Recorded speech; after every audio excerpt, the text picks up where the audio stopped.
My name's Steve Heap. I'm the General Secretary of the Association of Festival Organisers. And first of all, I'd like to say well done MASH Media for being brave enough to do this. It's the first time us people in the events industry have had a chance to meet for 18 months or so. So it's a really brave thing to do, and I hope it transpires to have been successful. This session is really about grassroots. I've noticed in all the other sessions today in various places there's been a lot of talk about COVID and how we're going to move forward and so on. What this session is more about is about the very basic idea that I want to run a festival. Some people sitting here may well already run them, others may be just thinking about it, giving it a try. Our association has got 152 festival members, and they range in size from just a few hundred people up to 20,000. But they all started somewhere. And one of the things that we try to put across to people who are considering running festivals is the way we're going to ask you and ask my panel questions today about why we run it. If you need relevant COVID messages and information, this is probably not the right session. Let's assume that next year all is well. And let's be really positive and say, we're just going to do it next year and it'll be great. And I occasionally have to say next slide to the man behind me, so I've just said that. Thank you. There we are. We are growing grassroots festivals, and the important message really is that everybody starts somewhere. There was just a session on this stage a few minutes ago with people who are running massive festivals, but they didn't start with massive festivals. They didn't start even with 10,000 people coming. More of them these days started with as small as 1,000, maybe even smaller than that. And this is about how the industry is growing through its grassroots. Without us, without the grassroots, without the beginners, there is no big festival, because people take time to learn the trade, to learn the ups and downs of running festivals. And that's really what I'm going to get across to you today. So I'd like to introduce you to my panel. Well, in fact, I'm going to ask them to introduce themselves. They all started small and have built up to really successful events now and are wrestling with the dreaded COVID, but they will happen, they will run, and they will be successful. Sarah. Hi there, I'm Sarah Bird. I'm the director of Wild Rumpus. We produce a range of festivals and events. So our very first festival was Just So Festival, which is a weekend camping festival for families in Cheshire with an audience of about 5,000. We then do Timber Festival, which is a weekend camping festival in the National Forest, which is all about celebrating the transformative impact of trees and forests. And, I should have said, Just So Festival happens in Brazil annually as well. And it's happened in New Zealand and next year in Milan. And then we do a range of other events and cultural activity. So we produce illuminated trail for Chester Zoo at Christmas time with 100,000 people at that, as well as loads of work in partnership with like the National Trust and Forestry Commission and various other conservation and heritage partners. Hello, yes. I run a festival called Folk by the Oak. It's a one-day festival, and we put on Folk by the Oak in 2008 for the first time on the back of another event I do, which is an open-air picnic-style concert at Stately Homes called the Battle Proms Picnic Concert. So quite different events. Folk by the Oak is a one-day festival. So again, a different thing to the classic multi-day festival. As that, Folk by the Oak has led me into the world of folk music, and that's why we put that on originally, is an interest there. We've had spin-offs. We have a record label called Quercus Records, and we put on collaborative, musical collaborative projects that we put into albums. We've done Elizabethan Session, we've done The Lost Words spell songs with the authors Robert McFarlane and Jackie Morris, and we tour that, so I also tour concerts. So I cover quite a few angles, but on my festival head is Folk by the Oak, one-day folk festival. Peter Chegwin. My name's Peter Chegwin. I run the Wickham Festival in Hampshire, which is a 4-day multi-stage 7,000 capacity festival due to take place the first weekend in August. I've been running festivals for 30 years, really should have learnt my lesson by now. Started in a small town called Gosport where I live. Reason I started was I was council leader at the time. Next door Portsmouth ran a festival. We decided we wanted to do it better than them, and so went ahead and we ended up booking people like B.B. King and Take That in a school hall before anyone had ever heard of them, which was an interesting evening. 3 live mics and 2 dead ones between them. But has grown, run festivals, Easter festivals indoors, outdoor festivals at Eastleigh as well as Wickham, but happily settled now in Wickham. Our licensing authority is Winchester, who also license Boomtown, which normally would be 1 week and 10 miles down the road from us the week after us. Supposedly not happening this year, but they are apparently doing a little party for local residents, which from the look of it will actually be bigger than my festival, so I hope they get the same attention as I do. I do it for the love of the music, like I'm sure we all do. Certainly don't do it to make money, but the buzz is when you get things to happen, particularly when everyone said they won't happen. And I think that's one of the driving factors this year to prove that you can do an outdoor event. You can do it within COVID secure measures, whatever they are, by August, and you can make a success of it. And the success for me will be seeing several thousand people saying, wow, we've had a great weekend. We didn't think you've done it, but you have. If we get to there, I'm happy. Thanks, Peter. You've kind of answered all my questions in one go. It's marvellous. Could you pop up the next slide? It's as simple as that. It's a question I asked to students at the Derby University Event Management course. They want to run events of all different kinds, and I always say, why do you want to do it? And I'd be very interested to know why my panel want to do it. You have to know that before you start. I think why we wanted to do it to start with is quite different to why we do it now. So why we did it to start with was because we felt like we set up Just So Festival, a friend and myself, because we felt like there was a gap for an event that was about taking families and young children outdoors and engaging them in the arts in a natural environment. So we wanted to take all of the brilliant arts and culture that was happening in museums and galleries and concert halls and put it in a woodland where kids could be climbing trees and listening to opera or playing in sandpits, but engaging with a storyteller at the same time. And so I think that was our original motivation, and that was mostly because she had 4 kids who were incredibly challenging and bouncing off the walls, and I had 3 kids, and we just wanted to do something for us and our mates, and I guess there's lots of festivals start like that. I think why we do it now, 12 years on, is quite different, and I think it's probably because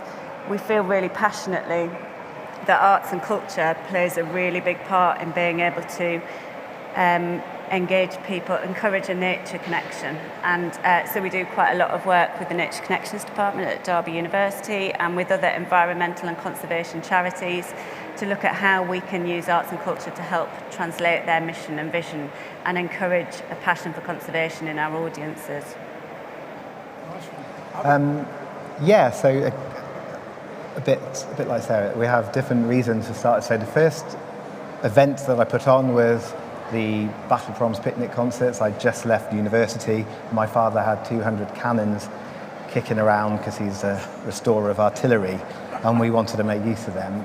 So we got a venue, and we decided to find a bit of music that we could put with that. So that was a very specific reason to basically play the cannons. So that started things off, and I got the bug of putting on events, and sort of what Peter was saying there about having that thrill of making something work and seeing all the smiling, happy faces.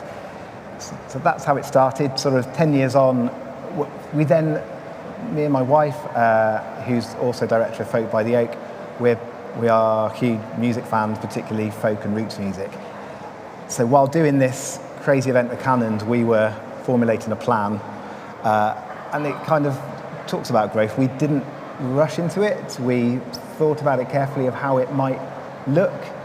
I think it was going to be originally something like maybe a Kate Rusby concert in an evening at a stately home.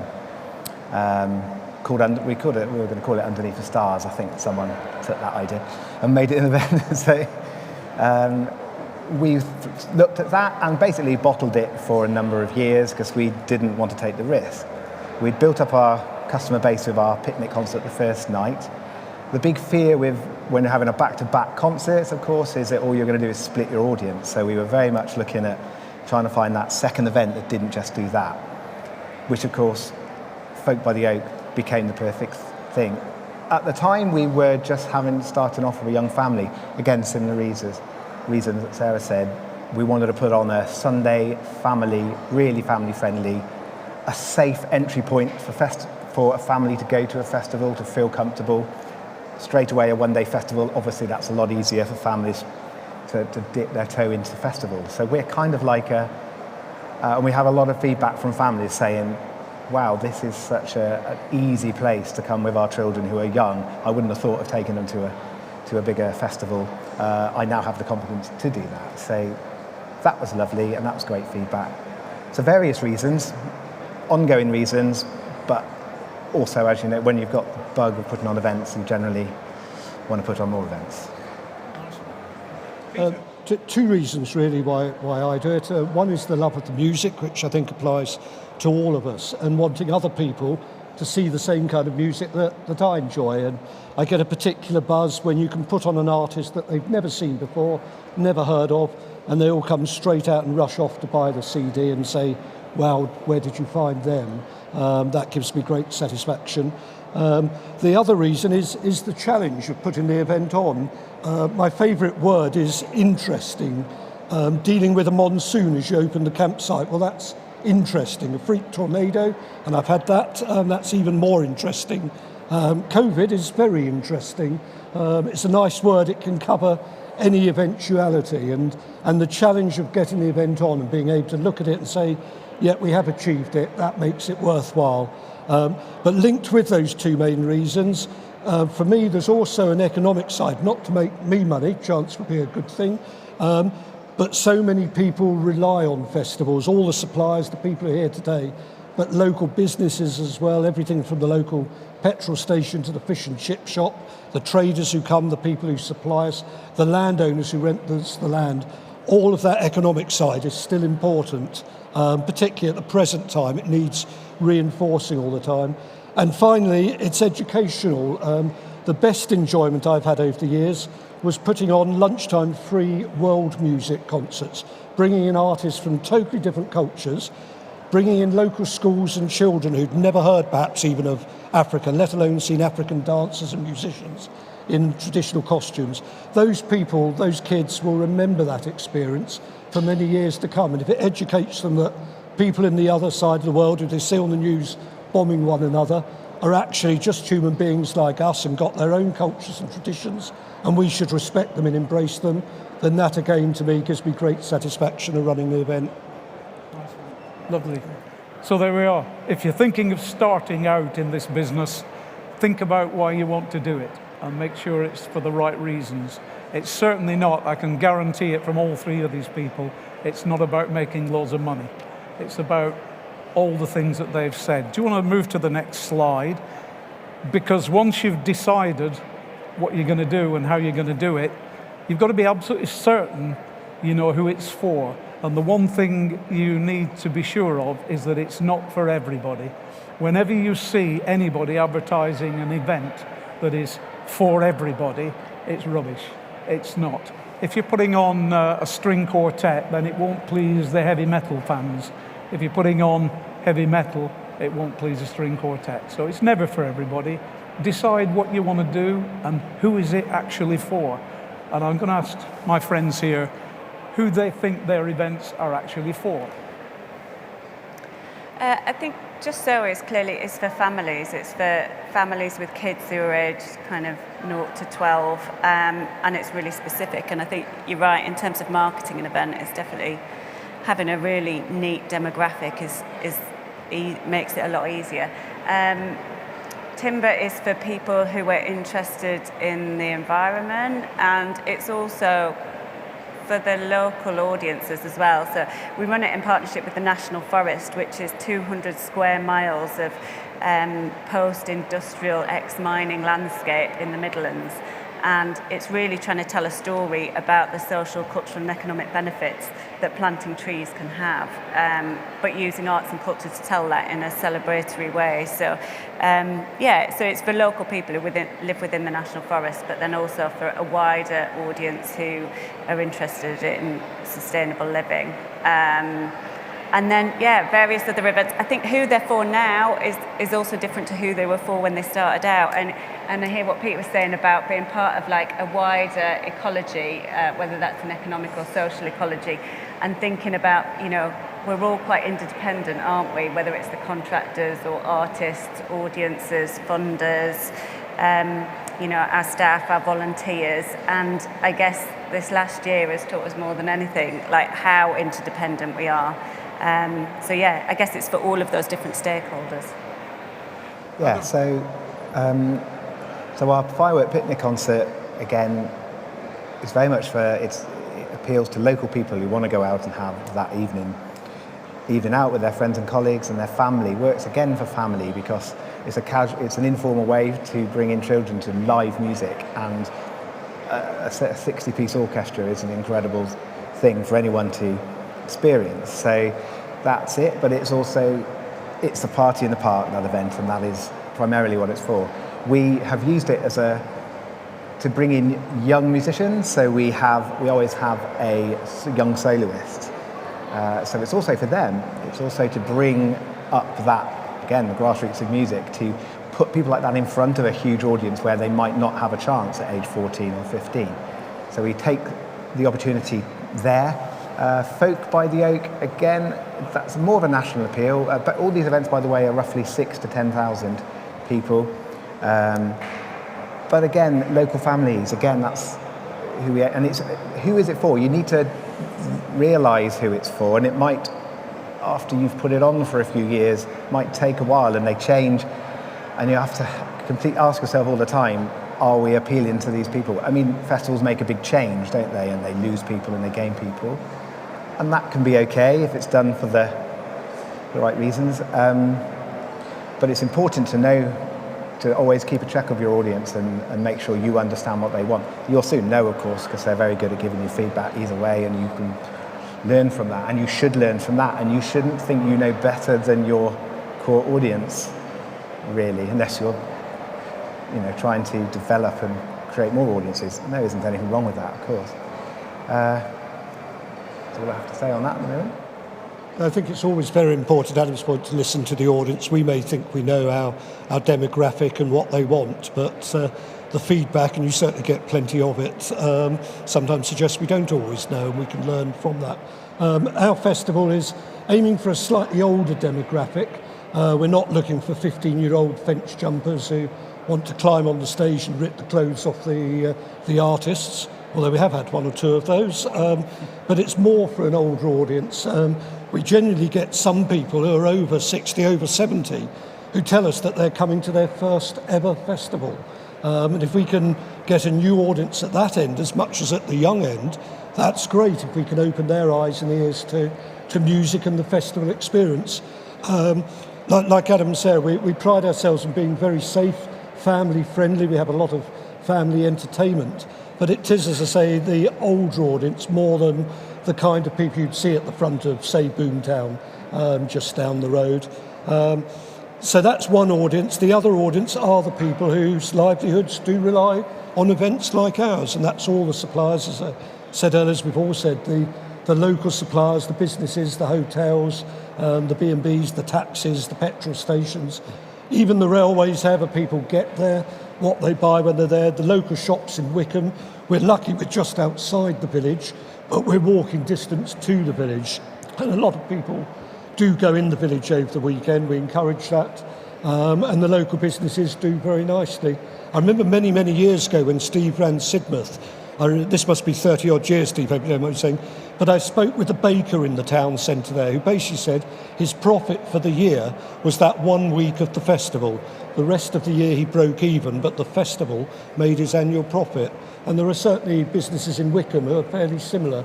They can take as much in the weekend, but so long as they survive the rest of the year, the village has that asset and that opening that trader there all year, which they might not have, but for our festivals. So the economic side is important, but the most important bit is the audience and that they enjoy it. And indeed the artists, that we always try and look after them very well so that they have a nice experience, because they're your advertising as well. And when you want to book someone else, if their friend says, oh, it's a great festival, we love playing there, that helps open doors and gets you people who otherwise may not have come to you.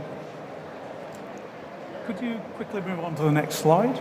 And this is all about targeting, know your target. And I'm going to skip through that because we've effectively already done it. We've talked about who the target might well be and understanding who the audience could be. That's how you build a success. So move on to the next one. Thanks. And the next. So you've done your festival, and you'd like to say to everybody concerned, it was really successful. But how do you measure that? What this is turning into, this session, is more of a topical tips for people who are perhaps just starting out. It's the kind of thing we do at AFO conference and in our training days.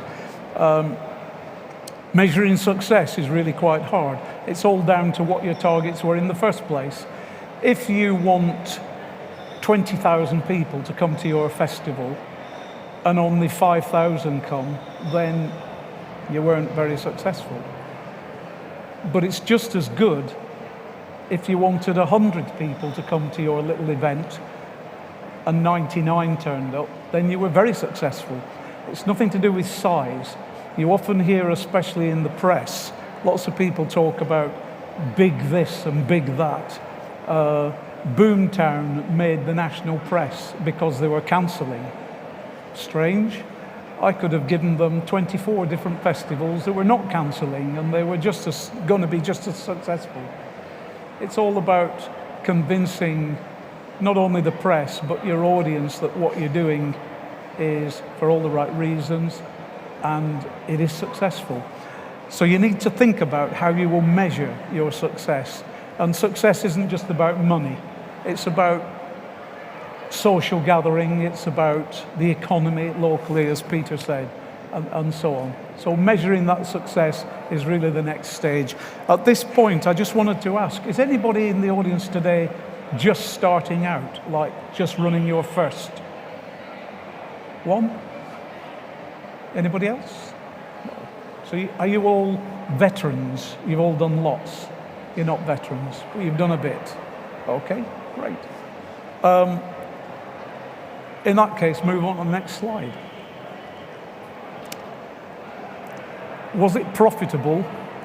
Well, I know how I measure profitability, and it isn't just about money. How would you, Sarah, how would you measure the success and profitability of your festival? I guess we've got a huge range of like qualitative and quantitative data, so like audience surveys, all that kind of stuff. But then, yeah, economic, socially, culturally, artist feedback, vendor feedback. I guess we work a lot in partnership with other people, so sometimes it's whether whoever's commissioned the event or whoever our partners are, what their feedback is. There's stuff about PR and marketing coverage. A whole range of things. But you kind of know as soon as the festival's finished on the van pack when you're getting out whether or not it's been successful, I think, and it's about the buzz that all the staff have got and whether or not they feel like it went well, I think you can tell it straight away, you just feel it in your bones. And whether or not the staff have had a good time is really, really important.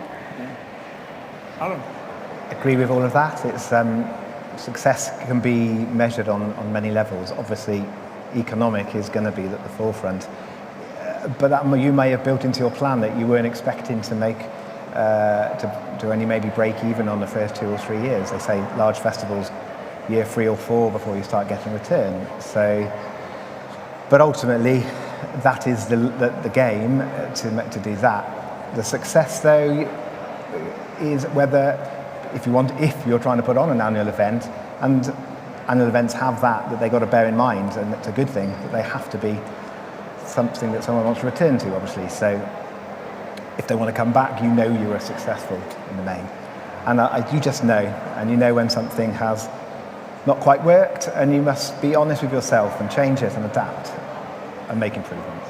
Obvious things, really. Peter? I think this year a success, just getting the event on will be a success in the first place, with all put against us. But we measure it by the smiling faces as people leave, and the people who say thank you as they drive off in their caravan, and the message you get afterwards. And certainly the staff and the artists and ourselves, if we've enjoyed it, that's a success. You can enjoy an event even if it pours with rain all weekend, but you're more likely to enjoy it when the sun shines and you haven't had so many problems. But that's how we measure it. We don't measure it in money. Obviously, all of us don't want to go bankrupt, but running festivals is much more than that, Steve said. To me, it's seeing the audience and the artists going away knowing they've had a good time. In terms of data, we always put tickets for next year on sale straight away as this year's event ends. And so we measure it again, how many people have had such a good time that they're prepared to cough out several £100. We give them a cheap rate early on if they trust us for next year. But how many are prepared to buy straight away, even before they've left the site? If people are doing that, they've obviously enjoyed it and want to come back next year. And that's always a good marker for us, how many of the audience have enjoyed it so much that they want to come back next year and hopefully for many years to come. That is a real measure of success. When you can sell tickets for next year before you've announced an artist, it means, as is the trend indeed at the moment, there are a number of festivals who do very well on ticket sales long before they announce an artist, because simply people these days are more likely to go to festivals for the atmosphere, for the buzz, meet their friends, have a great time, and by the way, there's a big star on stage. The audiences that will come back over and over will trust you. They start to trust you to put on some decent music or some entertainment of some kind that they may like, depending on what sort of festival you're running. So I think gone are the days when a major headline act was needed to sell all the tickets. It's now more about how great it will be to be there. How clean are the toilets? It's a major issue. Have you got showers? Are they hot, cold? Do they work? Is there a car park nearby? Is there a bus service? A lot of these questions are asked. And one question that is beginning to pop up quite a lot from customers now before they buy the ticket is, how green are you? There are people, and I've experienced this myself with my own events, who will actually say, are you recycling? Are you using solar power or wind power? And they do make their decisions about whether they will or will not buy tickets based on that kind of information. Times are changing, and be there. Climate action, sustainability are very, very important, almost as important as the second line of artists on your festival. Do we have another slide?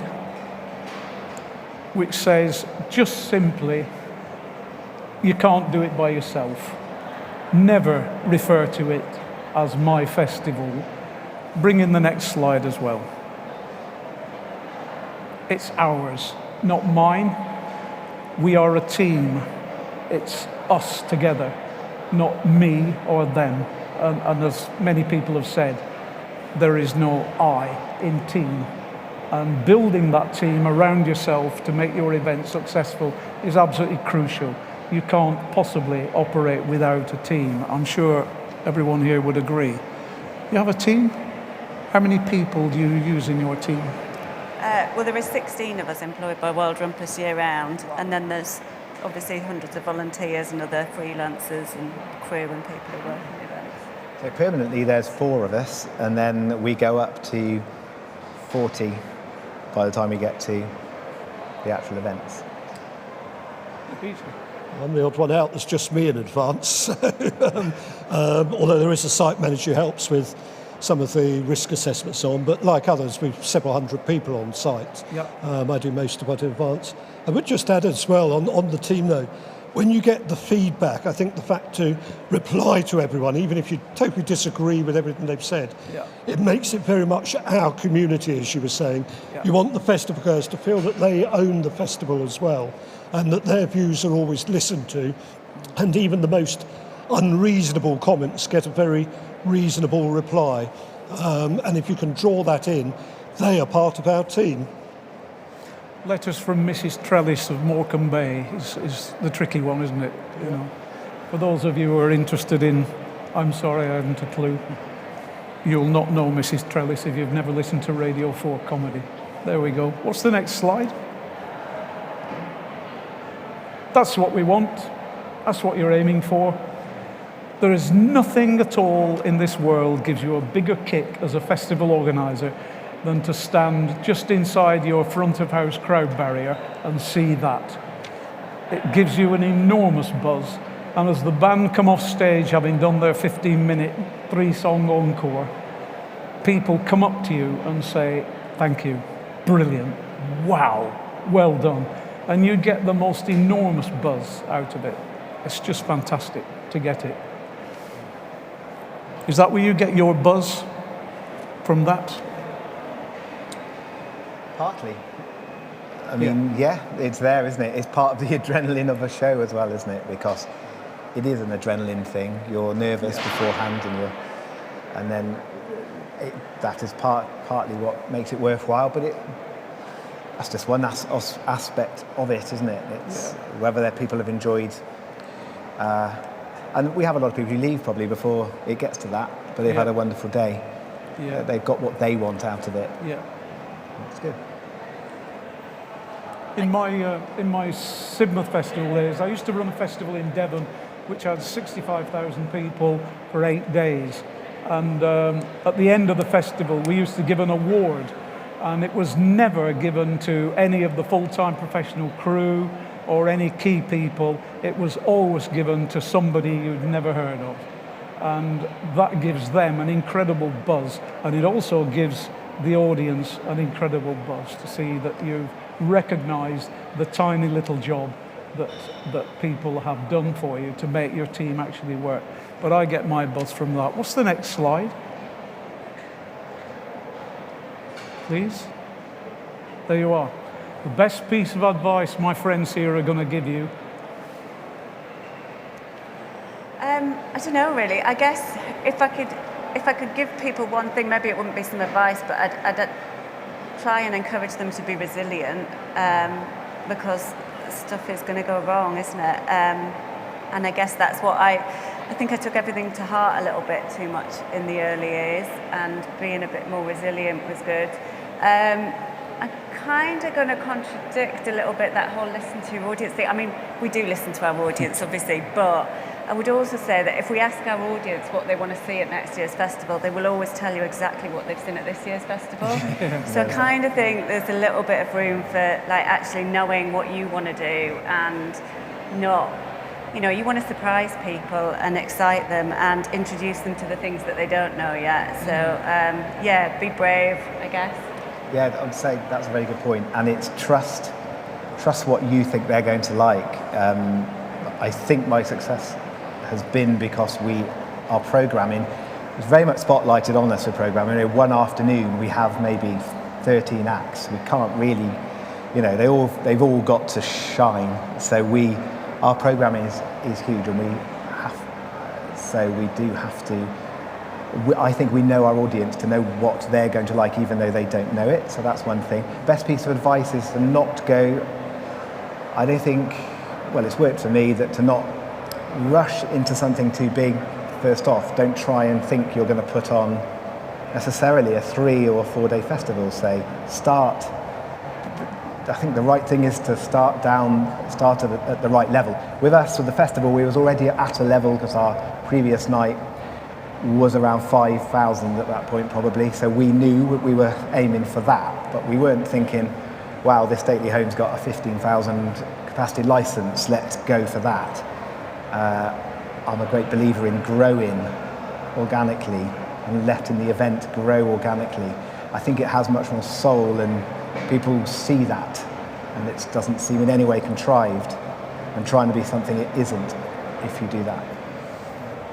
I'd say 2 bits of advice. Don't try and aim for the stars, certainly not too soon, of trying to go too big too soon and potentially losing what makes your festival special and brought people along to enjoy it in the first place. The other bit of advice would be to learn from other people's mistakes. It's much better than making your own and having to learn them. But we all do make mistakes. Oh, yes. Don't be put off. Don't expect to sell out everything the first year and make vast sums of money. As you've heard, you're almost certainly not going to. But if you feel that you've got a product that you enjoy and you believe in and your audience say they like as well, then you're doing something right, and keep it going. But keep to the things they enjoy and don't try and change too much, because you may lose the very spark that made it special. And it can take a long time to build up a reputation, but as certain celebrities find, a lifetime of a reputation can disappear in minutes. So stick to what you're good at. And as I say, learn from others as well as learning from yourself. My best piece of advice, if you're just starting out or been going for a little while and you want to work with people like this and meet people like this on a regular basis, we've got 152 of them that are like this, who share their knowledge, share their information, and as well as wanting their event to be successful, they actually want yours to be successful as well. And that's what the AFO ethos is all about. So my best piece of advice, I hope, might be on the next slide, which might be, it isn't, join the AFO. You'd be very welcome to join us. We've got a couple of minutes for a quick question or two, if there are any. Questions now. Or we could round up. There's a lady over here. Thank you.